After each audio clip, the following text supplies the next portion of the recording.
Part 3। राजकुमार मत जाइए, राजकुमार मत जाइए। जैसा कि हमने पिछले पार्ट में देखा था कि हुआ गैंग की साजिश के तहत वो दासी जी को गिराने वाली थी, वही खूबसूरत वाली दासी जी को, और वो इस पार्ट में गिर गई सीधा पत्नी जी के ऊपर। और इस मैच की रेफरी है शिया हुआ, वो बिल्कुल ईमानदार रेफरी हैं। उन्होंने खुद को 0 नंबर दिया कप गिरने पर। और ये देखिए राजकुमार ने ऐसे कप को कैच किया जैसे राखी सावंत विवाद को कैच करती हैं, बिल्कुल परफेक्टली। परंतु हमारे रेफरी ने उनको केवल 8 नंबर दिए हैं, क्योंकि उन्होंने कहा है कि बहुत ही अच्छा, परंतु राजकुमार से इसी प्रकार की उम्मीद थी। अरे ये केतली, ये चाय की केतली भी बिल्कुल वैसे ही गिरने वाली है जैसे चाय में बिस्कुट परंतु चिन्हुआ ने ये मौके पे चौका मार दिया। बिल्कुल तालियां बनती हैं इनके लिए। हमारे रेफरी ने चिन्हुआ को 10 नंबरों के साथ साथ स्टैंडिंग ओवेशन भी दी है, वो भी कुर्सी पे चढ़ के, वैसे बनती भी है। चिन्हुआ ने ये सब कुछ कर दिखाया छोटे रंग की जुदाई के गम में। हमारी रेफरी ने कुर्सी पे चढ़कर बोला है कि तुमने चाय की केतली बेहद खूबसूरती से पकड़ी है और एक भी बूंद चाय के नीचे नहीं गिरने दी। और ये हमारी दासी जी, ये दासी जी बिल्कुल वही खूबसूरत वाली दासी जी, वो जाके पत्नी जी के बिल्कुल सीने पे जाके टकराई हैं। और पत्नी जी वैसे बहुत ही ज्यादा खुश होने वाली थी, परंतु उनको याद आ गया कि इसके सर से हमारे संतरों का जूस निकलने वाला है, तो वो तुरंत होश में आ गई और अपने संतरों का जूस निकलने से बचाने के लिए ये खूबसूरती से खूबसूरत दासी को ये धक्का मारा है कि वो बेहोश हो गई।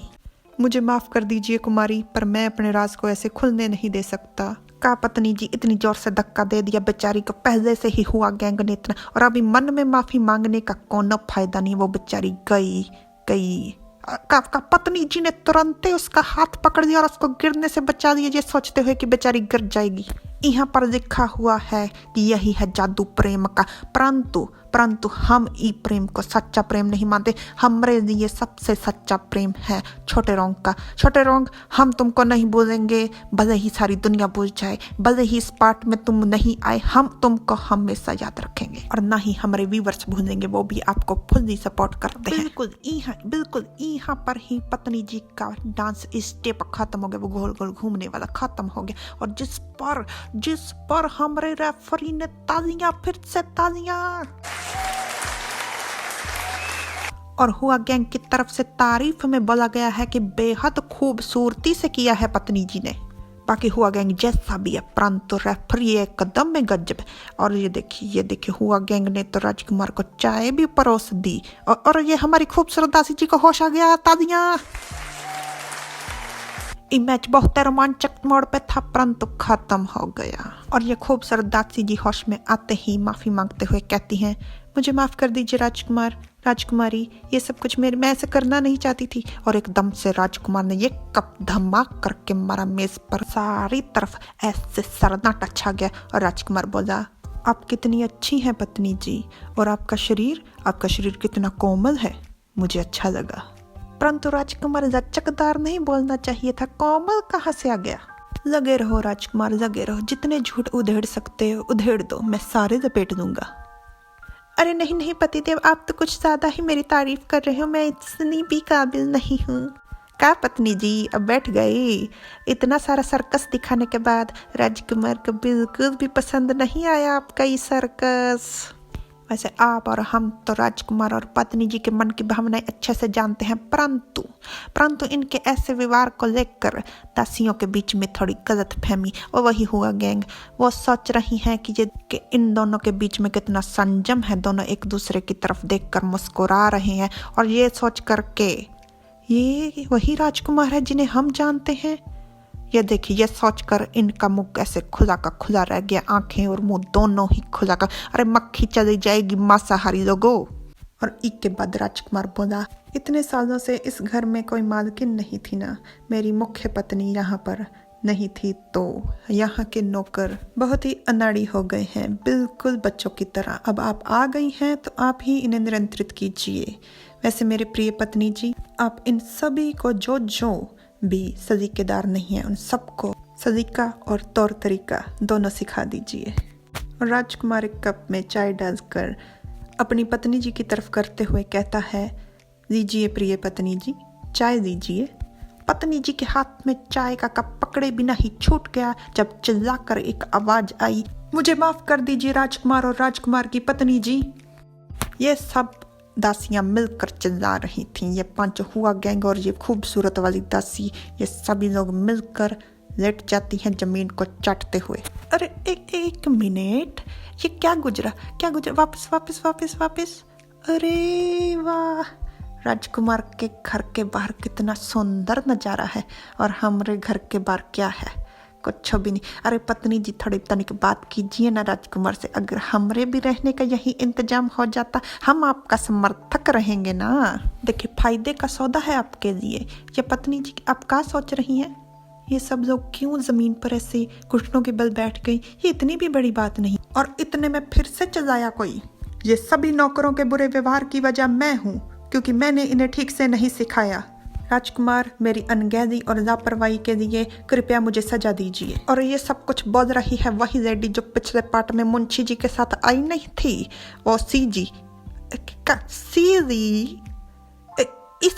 पिछले पार्ट में तो सीजी बोला था इन लोगों ने, इसका नाम सीजी कैसे हो गया? ये एक कर रहे हो। हम झूठ नहीं बोल रहे हैं, हम सच, हम अभी आपको दिखा देते हैं। ये देखिए, ये देखिए, ये देखिए, दिखा है ना? नहीं दिख रहा? ये दिखा है ना? सीजी है इसका नाम, और अब सीजी कर दिया। हमको पागल बना रहे हैं सब लोग मिलके। चलिए खैर छोड़िए, आगे बढ़ते हैं। अब ऐसी छोटी छोटी बातों को लेकर यही बैठे थोड़ी ना रह सकते हैं। चलिए, सीजी जी बोल रही थी जो नौकरों की उस्ताद हैं। तो राजकुमार उसको कहता है, आप बुजुर्ग हो गई हैं अम्मा, आप भी नहीं तो मुझे पाल पोस कर इतना बड़ा किया है। आपको मेरे घर में बेहद शान और शौकत से रहना चाहिए। मैं आप पर और ज़्यादा मानसिक और शारीरिक बोझ नहीं डाल सकता। अब जो कि मेरी पत्नी आ चुकी हैं, तो आप ये सारे काम उनके ज़िम्मे डाल दीजिए। नौकरों को वो संभाल लेंगी। तो ये बूढ़ी अम्मा सीजी जी जो भी हैं, ये बेहद विनम्रता से झुक कर कहती हैं कि राजकुमार की पत्नी जी प्रणाम। अब याद आया प्रणाम तुमको, इतने समय के बाद। आप ठीक कह रहे हो राजकुमार, मुझे अब अपने दवा दारू की चिंता करनी चाहिए। ये सब कुछ मालकिन संभाल लेंगी। लेकिन इस बात पे पत्नी जी सोच रहे हैं। ये आया लेकिन। राजकुमार ने कहा था कि ये सारे घर में सबसे मजबूत अखरोट है, जिसे तोड़ना बहुत मुश्किल होगा। मुझे खुद को आने वाली मुसीबत के लिए पहले से ही कुछ अच्छे से तैयार कर देना चाहिए। ये पत्नी जी खुद को तैयार करते हैं और ये अम्मा फिर से बोली। अम्मा बोली, मालकिन एक व्यापारी परिवार से ताल्लुक़ रखती हैं, वो शाही तौर तरीके नहीं जानती। मुझे डर है कि वो घर संभालते संभालते कुछ ऐसा ना कर दें जो आपके लिए बेइज्जती का कारण बने। पत्नी जी मन में सोचते हैं, क्या ये मुझे कोई चुनौती नहीं देने वाली? क्या बात है। और इतने में राजकुमार पत्नी जी का हाथ पकड़कर बोलते हैं कि मेरी पत्नी भले ही शाही परिवार से ताल्लुक़ नहीं रखती, पर वो बेहद सलीकेदार और तमीज़दार हैं। उनमें काफ़ी हुनर है। उन्होंने मेरी छोटी बहन राजकुमारी निंग के साथ बेहद अच्छे से व्यवहार किया था। अच्छा, वही व्यवहार जो वो ट्रेलर में देखा होगा आप लोगों ने, उसी व्यवहार की बात कर रहे हैं। हाँ, उन्हें घर संभालने का कोई तजुर्बा नहीं है, पर लेकिन अगर उनसे कोई गलती हो जाती है तो आप हैं ना अम्मा उन्हें सिखाने के लिए। आप उन्हें सिखाइएगा, वो सब कुछ संभाल लेंगी। वो बहुत ही सलीकेदार हैं, आप उन पे विश्वास कर सकती हैं। और वैसे भी अम्मा, आपकी छत्र छाया में वो अपनी काबिलियत से भी ज़्यादा अच्छे से काम करेंगी। क्यों पत्नी जी? जी राजकुमार, आपने जो कहा जैसे आप कहें राजकुमार। अम्मा फिर से मुँह खोली और बोलने ही वाली थी कि एकदम से एक सैनिक चिल्ला कर कहता है कि राजकुमार, मेरे पास आपको बताने के लिए कुछ है। ऐसे सबके उसने तोते उड़ा दिया एकदम से टपक कर। और पर फिर भी राजकुमार ने बेहद अपने तोते उड़ाए बिना उससे कहता है, हाँ बोलो। तो वो राजकुमार के कान में सीधा जाकर कुछ बोलना शुरू कर देता है, जो कि किसी को सुनाई नहीं देता। यहाँ तक कि हमको भी सुनाई नहीं देता। जो लोगों के मन की बात सुन लेता है उसको भी सुनाई नहीं देता। और राजकुमार उठकर कहता है कि मुझे जाना पड़ेगा प्रिय पत्नी जी। और पत्नी जी के मन की अंतर्मन से जाकर कहता कि मत जाइए राजकुमार।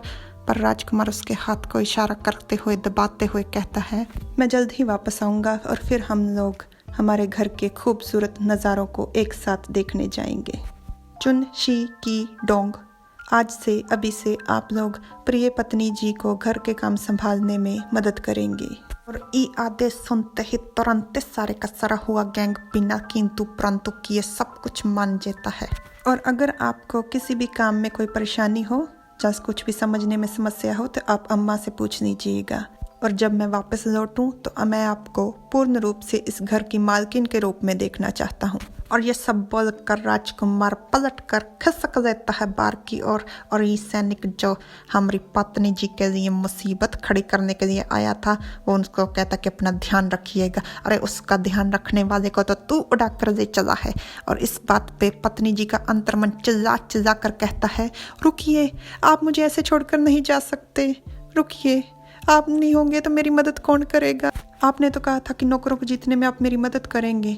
मुझे ऐसा क्यों लग रहा है कि मैं भेड़ियों के गैंग में अकेला फंस गया हूँ।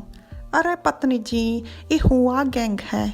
हाँ, आप इसको भेड़िया गैंग भी बोल सकती हो, आपकी मर्जी, आपका मन, आप अपने अंतर। अरे क्या देख रही हैं आप? ऐसे थोड़ी ना होता है। अब जो राजकुमार चले गए हैं तो हम तुम्हें सबक सिखाएंगे बिना दिमाग की खूबसूरती।